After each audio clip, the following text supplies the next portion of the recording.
Bonjour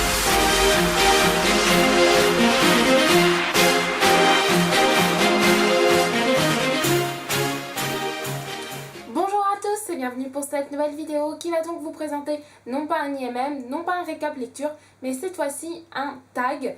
Donc il s'agit du Secret Life of a YouTuber.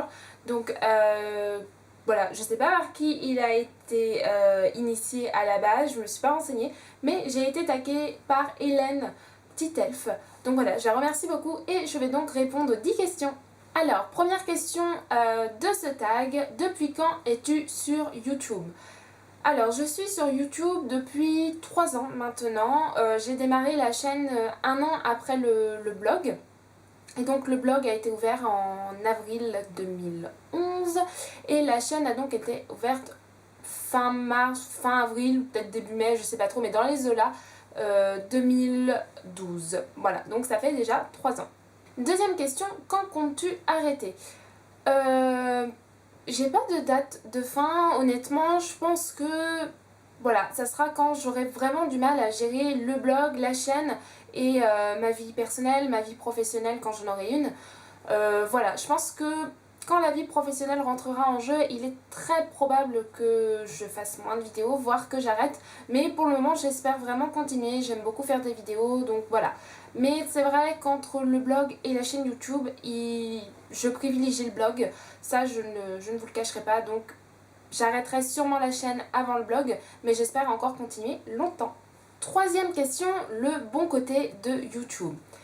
Alors, le bon côté de YouTube, ou plutôt, moi je comprends cette question comme qu'est-ce que t'as apporté YouTube et donc le fait de faire une chaîne.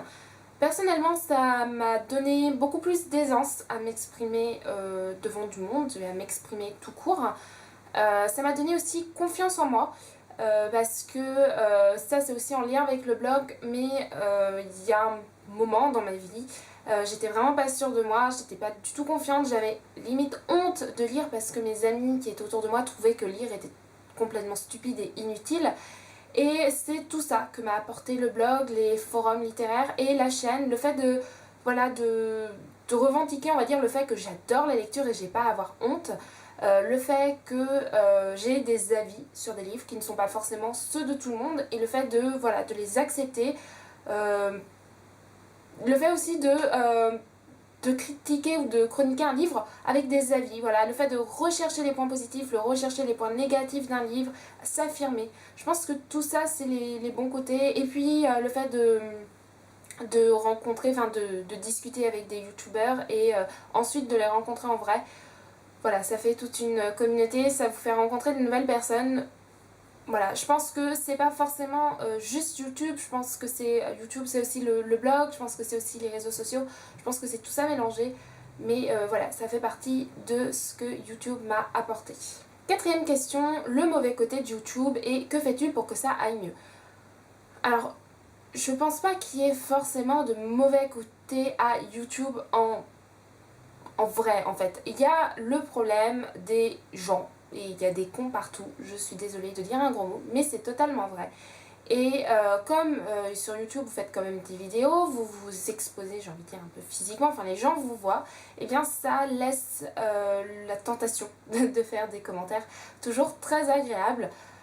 J'en ai eu quelques-uns, mais voilà, ça m'est passé au-dessus. Mais voilà, des commentaires qui vous attaquent physiquement, des fois qui sont même très insultants, qui vont jusqu'à... voilà, qui peuvent être quand même assez violents. Des propositions aussi. Voilà. Bon, alors qu'est-ce qu'on fait pour que ça aille mieux? Bah franchement, supprime-le aux commentaires et puis on oublie parce qu'il y a vraiment que ça à faire. Moi, ça me passe vraiment au-dessus. En plus, comme je suis pas une grande chaîne, c'est vrai que j'ai pas... Voilà, j'en ai pas trop eu et heureusement.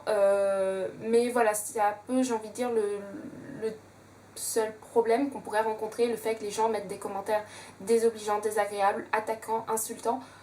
À mon avis, c'est le seul côté négatif. Qu'est-ce qu'on peut y faire? On peut vraiment rien y faire, hein, à moins que YouTube rentre des mots interdits à écrire dans les commentaires, et ça serait vraiment plus embêtant qu'autre chose.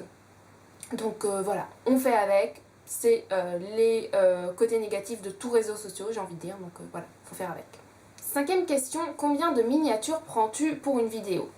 J'en prends entre 3 et 4 parce que je sais jamais trop quelle miniature je vais mettre.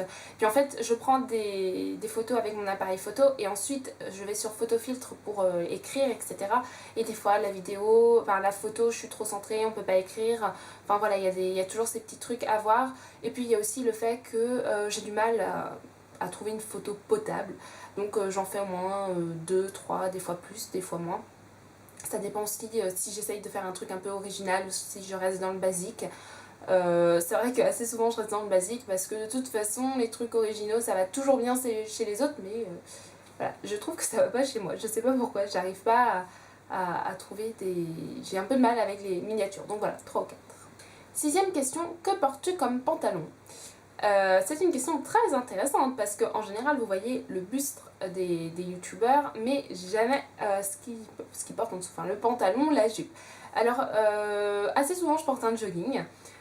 Pourquoi? Parce que je suis à l'aise dedans et c'est la tenue que je porte quand je suis chez moi. Donc vu que ça coupe avant le pantalon, je m'embête pas à mettre un jean. Je reste en jogging, voilà, décontracte possible pour faire des vidéos. Septième question, combien de temps mets-tu pour appuyer sur le bouton enregistrer? Alors, quand je décide de faire une vidéo, première étape, je prends un calepin, un crayon et je monte un petit peu ma vidéo. Alors avant, c'est vrai que je partais vraiment freestyle. Maintenant, je trouve que ouais, c'est une bonne idée voilà, de faire un petit plan. Alors ça me prend pas 5 minutes, hein, c'est juste noter le nom des romans, le nom des auteurs pour pas avoir un trou de mémoire, le nom de l'édition, et ça m'arrive encore alors que je le note, des fois parce que j'oublie justement de noter ce détail. Voilà, mettre très globalement les idées qu'on veut dire, et puis voilà, donc je fais un plan. Ensuite, comme j'ai un appareil photo mais que je n'ai pas de trépied, il faut que j'installe. Donc en fait l'appareil photo est posé sur une pile d'une dizaine de livres voilà, pour que ce soit à peu près bien cadré. Donc voilà, je fais la pile de livres, je pose l'appareil photo dessus, je cadre, mais ça prend pas trop de temps. Je prends les miniatures, je commence par les miniatures, et ensuite je mets mon calepin face à ma pile de livres et j'appuie sur le bouton enregistrer et là c'est parti pour le tournage. Voilà, donc en gros entre 5 à 15 minutes, ça dépend si je tourne parce que déjà si je tourne chez moi à Rennes, donc je tourne debout, donc il faut une pile de livres un petit peu plus haute, et avant chez mes parents je tournais en bas, donc dans la salle à manger, et là il fallait que je descende tous les livres, etc. Donc ça mettait un petit peu plus de temps. Donc entre 5 minutes et un quart d'heure. Quel est ton secret pour avoir du succès sur la chaîne? Donc la 8e question, honnêtement, je me considère pas du tout comme une chaîne ayant du succès. Je me considère comme étant une petite chaîne, voilà. Quand j'arrive à 200-300 vues, je suis juste très contente. Il y a un moment, voilà, ça devenait... j'avais assez régulièrement 200 ou 300 vues. Maintenant, vu que j'ai arrêté de faire des vidéos pendant un petit moment, je suis à une centaine de vues. Mais voilà, je m'en contente, je suis contente. Je remercie toutes les personnes qui regardent, c'est 100 personnes qui regardent les vidéos, ben, je vous en remercie parce que sans vous, ben, j'aurais pas de vues. Donc voilà, et les personnes qui prennent le temps de commenter, alors du coup j'ai pas vraiment de conseils pour avoir du succès. Je pense que pour que les gens vous regardent, il faut que vous mettiez régulièrement des vidéos. Moi je trouve que 2 vidéos par semaine c'est bien. Je le fais rarement, 1 à 2 vidéos par semaine, pas plus, parce que sinon ça fait trop et les gens n'ont pas forcément le temps de les regarder. Donc quand je fais des vidéos, j'essaye d'en faire une le week-end, samedi, dimanche, et une le mercredi. Voilà, comme ça, au milieu de la semaine. Je trouve que c'est un bon rythme. Autrement, répondre aux commentaires. Je trouve que c'est vraiment très important de répondre aux commentaires. Je sais que je mets beaucoup de temps à répondre aux commentaires. C'est parce qu'en fait, quand vous mettez un commentaire, je trouve normal d'aller vérifier si vous avez une chaîne YouTube et à mon tour de regarder une de vos vidéos et de prendre le temps de la commenter. Et donc forcément, ça prend beaucoup plus de temps, non pas que je croule sous les commentaires, mais je veux vraiment avoir le temps, j'ai pas envie de regarder ça vite fait bien fait, ou enfin plutôt vite fait mal fait. Donc voilà, c'est quelque chose qui me semble important. Voilà, allez voir aussi votre chaîne ou votre blog, puisque je fais pareil pour le blog. Vous mettez un commentaire, je vous réponds et je vais à mon tour commenter votre blog.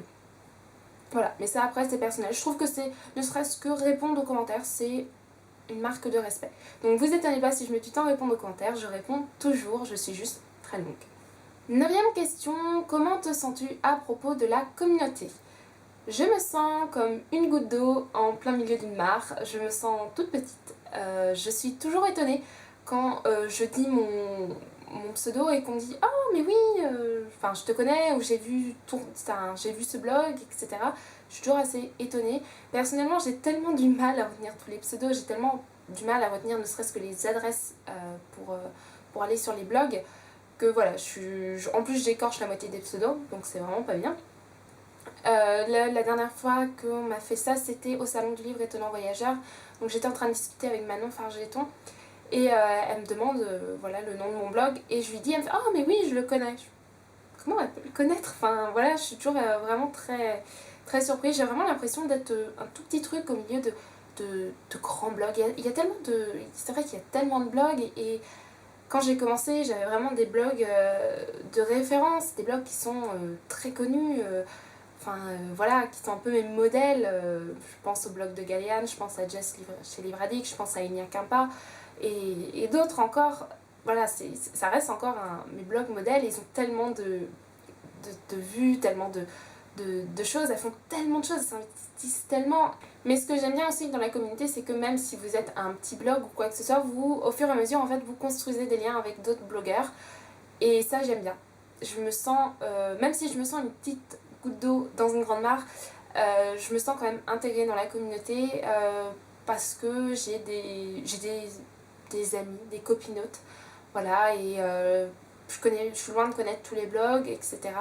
Mais voilà, je sais qu'il y a des gens qui viennent régulièrement voir mon blog, je sais qu'il y a des gens avec qui on discute régulièrement, avec qui on commence à faire des liens.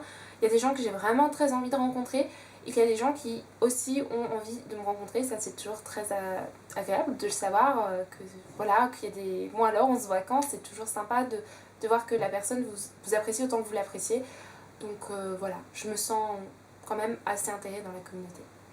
10e question, qui tagues-tu? Alors, je tague personne en particulier, je tague la personne qui regarde la vidéo et qui a envie d'y répondre, tout simplement. Donc si vous avez envie de répondre à ce tag, n'hésitez pas, soit en vidéo, sur votre blog, en commentaire, comme vous voulez.